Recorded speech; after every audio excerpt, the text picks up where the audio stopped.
Everyone, आज हम बात करेंगे लाई डिटेक्टर टेस्ट के बारे में, जिसको पॉलीग्राफ भी कहते हैं। Does it really work? क्या ये एक्चुअल में वर्क करता है और लाई डिटेक्टर होता क्या है? देन हम ये जानेंगे कि लाई डिटेक्टर एक्चुअली वर्क कैसे करता है, ये कोर्ट में एडमिसिबल होता है या फिर ये है क्या एक्चुअली। तो सबसे पहले हम जानेंगे लाई मीन्स में होता है झूठ, और डिटेक्टर मतलब होता है जो झूठ को डिटेक्ट करता है। ये एक टेक्निक है जो फॉरेंसिक साइकोलॉजी में यूज करी जाती है। It is a type of investigative psychology, ठीक है, जिससे हम साइकोलॉजी को इन्वेस्टिगेट करते हैं, मींस मनोविज्ञान को इन्वेस्टिगेट करते हैं। So now moving to the next slide.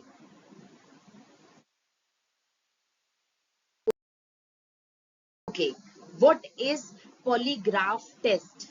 Okay, polygraph test क्या है? लाई डिटेक्टर को ही पॉलीग्राफ कहते हैं। अब पॉलीग्राफ टेस्ट क्या होता है? अब polygraph test records several body signals at the same time while a person answers question, ठीक है। तो जब एक पर्सन से उसको सिंगल सिटिंग पे बिठाया जाता है, हम जानते हैं कि वो क्रिमिनल है, वो अक्यूज्ड है, या फिर वो शक के दायरे में है, सस्पेक्टेड वन है। तो हम क्या करते हैं, उसको बिठाते हैं in front of the investigator, psychologist और इन्वेस्टिगेटर्स। देन उनसे कुछ क्वेश्चंस पूछते हैं। उस क्वेश्चंस के दौरान उनकी बॉडी के सिग्नल्स को हम रिकॉर्ड करते हैं। उनकी बॉडी पे कुछ इलेक्ट्रोड्स लगे होते हैं, जैसे कि उनके हार्ट रेट को हम रिकॉर्ड करते हैं, पहला। दूसरा है हम उनकी ब्रीदिंग रेट को रिकॉर्ड करते हैं, और थर्ड है कि हम स्वेटिंग को रिकॉर्ड करते हैं, फोर्थ है हम ब्लड प्रेशर को रिकॉर्ड करते हैं। Then the idea is that when someone lies their body may become stressed and these signals change। Okay, तो इसका जो आइडिया है वो बेसिकली इस पे बेस्ड है कि अगर कोई पर्सन से हम लोग क्वेश्चन कर रहे हैं और अगर वो झूठ बोल रहा है, तो समहाउ क्या होता है कि उनकी बॉडी अगर स्ट्रेस्ड है, तो उनकी बॉडी के जो रिस्पॉन्सेज होते हैं, रिफ्लेक्सेस होते हैं, वो ऑल ऑफ सडन चेंज होते हैं। सो ये हमारा मेजर कंसर्न है।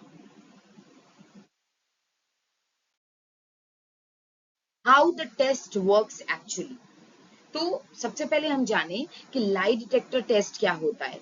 लाई डिटेक्शन टेस्ट को ही हम पॉलीग्राफ कहते हैं। अब ये कोर्ट में कितना एडमिसिबल है, ये किसका पार्ट है इन्वेस्टिगेटिव साइकोलॉजी का, ये हम लोग ऑलरेडी देख चुके हैं। So how the test actually works. During the test during the test the person sits in a chair. During the test the person sits in a chair. एक chair पे एक पर्सन को बैठाया, लाइक हम बैठ चुके हैं, ठीक है। Then sensor are attach to the body. Sensors को बॉडी से अटैच किया, लाइक यहाँ अटैच करेंगे, यहाँ करेंगे, ठीक है, यहाँ अटैच करेंगे। Then the examiner ask different question, जैसे एक उसके सामने जो इन्वेस्टिगेटर बैठा है वो उससे डिफरेंट डिफरेंट क्वेश्चन पूछ रहा है। Then there are usually three types of question. Irrelevant पूछा जाता है, सेकंड कंट्रोल क्वेश्चंस पूछे जाते हैं, थर्ड रिलेवेंट। जैसे irrelevant, if your name is Atul, so क्या आपका इज योर नेम, आपका नाम अतुल है, क्या आपका नाम अतुल है। कंट्रोल क्वेश्चन कैसे पूछे जाते हैं? इररिलेवेंट इसलिए पूछे जाते हैं क्योंकि उसको डाउट ना हो जाए हमारे इंटेंशंस पे, या फिर समहाउ उनको ये चीजें पता ना चल जाए कि हम क्यों उनको एक्चुअल में पूछ रहे हैं। वो अपने आप को मेंटली बहुत स्ट्रांग और स्टेबल कर लेंगे in that scenario. So control questions, have you ever lied to someone. अच्छा, इन क्वेश्चन से ये भी होगा कि उनके रिस्पॉन्सेज अभी तक ऐसे चल रहे थे और अचानक से ऐसे चलने लगेंगे। So have you ever lied to someone, क्या आपने कभी किसी से झूठ बोला है? ये जेन्युइन सी चीज है। So relevant questions, did you steal the money, क्या आपने पैसे चुराए हैं या नहीं। तो ये जो है ये रिलेवेंट क्वेश्चन है। तो सीन ऑफ क्राइम पे जो भी हमारा रिलेवेंट क्वेश्चन होता है वो सबसे एंड में पूछा जाता है। The machines records the body reaction, shows them on the graph. Body reactions को मशीन रिकॉर्ड करती है और उसको ग्राफ पे शो करती है। आई थॉट आपको यहाँ तक क्लियर हो गया होगा। So why the body reacts, अब बॉडी क्यों रिएक्ट कर रही है। When a person lie they may feel fear of getting caught. Okay, अगर कोई पर्सन झूठ बोलता है तो उसको ऐसा फील होता है कि कहीं मैं पकड़ा ना जाऊं, ओ माय गॉड, कहीं मैं पकड़ा ना जाऊं। दूसरा, stress, tension, nervousness. These feelings can cause faster heartbeat, changes in breathing, and sweating. The polygraph records these reactions. ठीक है, तो ये जो क्या होता है कि पहले तो नर्वसनेस होती है, स्ट्रेस होता है, ये जो फीलिंग्स होती हैं इनकी वजह से फास्टर हार्ट बीट हो जाती है, हार्ट बीट तेजी से धड़कने लगता है, चेंज ब्रीदिंग चेंज होने लगती है। जैसे अगर अचानक से हम लोग कोई झूठ बोलते हैं या फिर स्ट्रेस लेते हैं, ऐसे करने लगते हैं, that is the only part. Okay, तो changes in breathing and sweating, पसीना भी आता है। The polygraph record these reactions, polygraph इन सारे रिएक्शंस को रिकॉर्ड करता है। Okay, does it really work, क्या ये एक्चुअल में वर्क करता है, ये अच्छा है या नहीं है। So this is where the debate begins. Debate means argument, यहीं से बिगिन होता है, स्टार्ट होता है कि many expert say the polygraph is not 100% accurate. बहुत सारे ऐसे एक्सपर्ट्स हैं, पॉलीग्राफ के एक्सपर्ट्स हैं, वो ऐसा कहते हैं कि जो हमारा पॉलीग्राफ होता है वो 100% एक्यूरेट नहीं होता। ठीक है, 100% एक्यूरेट नहीं होता। रीजंस क्या है? Some peoples feel nervous even when telling the truth. कुछ लोग नर्वस फील करते हैं जब वो सच्चाई बताते हैं तब। Some trained people can control their reactions. कुछ ट्रेन्ड पीपल क्या होते हैं, वो अपने रिएक्शंस को भी कंट्रोल कर लेते हैं। कई ऐसे लोग होते हैं इमोशनली बहुत स्ट्रांग होते हैं, वो अपने रिएक्शंस को भी कंट्रोल कर लेते हैं, मैनिपुलेट नहीं होने देते। Stress does not always mean lying. जैसे स्ट्रेस जो होता है, ये कुछ कारण हैं जिनकी वजह से 100% एक्यूरेट नहीं है हमारा पॉलीग्राफ। स्ट्रेस हमेशा मतलब हमेशा जो लोग स्ट्रेस लेते हैं, जरूरी नहीं है कि वो झूठ बोल रहे हो। कई बार सही और सीधे लोग भी टेंशन लेने लगते हैं, एंड मोस्टली यही होता है। Because of this, court in many countries do not accept polygraph result as a final proof.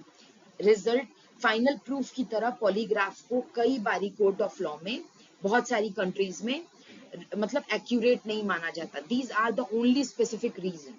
Okay, moving to the another one. Okay, use in investigations. इसका क्या यूज है इन्वेस्टिगेशन में? Even though it is not perfect, ये perfect नहीं है investigation में, but investigators sometime use it to.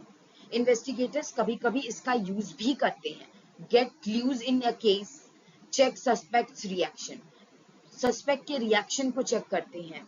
Guide further investigation, further investigation में ये हेल्प कर देता है। But polygraph result alone can not be proven someone is guilty. ठीक है, अगर कोई पर्सन अक्यूज्ड है, मतलब नहीं है, सस्पेक्टेड है, तो हम उसको अक्यूज्ड इसके बिहाफ पे नहीं बोल सकते। ये एक इकलौता ऐसा एविडेंस नहीं है जिसको हम कह दे कि पॉलीग्राफ ने बताया है कि ये पर्सन क्या है हमारा, ये पर्सन नहीं, एक्चुअली में कोई और पर्सन हमारा क्या है, गिल्टी है। So this is the matter of fact. तो 100% एक्यूरेट नहीं है, बहुत सारी कंट्रीज में ऐसा नहीं माना जाता है। रीजन हमारे पास ये है कि स्ट्रेसफुल पर्सन हमेशा झूठ नहीं बोलता, एंड कुछ रीजंस ये भी हैं कि मतलब फैक्टर्स डिफरेंट हो सकते हैं, like these are not the only factors. ठीक है, फिर होता है क्या कि कुछ कुछ केसेस में क्लूज मिल जाएं तो हम इनको वैलिड मान सकते हैं कि ठीक है ये मिला है और भी क्लूज हैं तो इसको मान सकते हैं। ठीक है, so the conclusion is the polygraph detects body stress not lies directly. तो कंक्लूजन क्या है? Polygraph is not 100% accurate. Polygraph हमारा 100% एक्यूरेट नहीं है। डिटेक्ट करता है बॉडी के स्ट्रेस को, नॉट लाइज डायरेक्टली, हमारे झूठ को डायरेक्टली ये डिटेक्ट नहीं करता। That means it can sometimes help investigators. इसका मतलब ये है कि ये कभी कभी इन्वेस्टिगेटर्स को हेल्प करता है, but it is not completely reliable. हम इसके बिहाफ पे किसी को गिल्टी प्रूव नहीं कर सकते। सो the moral of the all of this session and moral of the story is the polygraph detect the body stress, body के स्ट्रेस को डिटेक्ट करता है, बॉडी के हमारे चेंजेस को डिटेक्ट करता है, बट वो ये नहीं बताता कि आप गिल्टी हैं या फिर आप ऐसा है। That means it can not, it can sometimes help investigator, क्योंकि कोई भी चीज इन्वेस्टिगेटर्स को हेल्प कर सकती है further, but it is the not the only part जिसके बिहाफ पे हम ये कहेंगे कि ये कंप्लीटली रिलायबल है। सो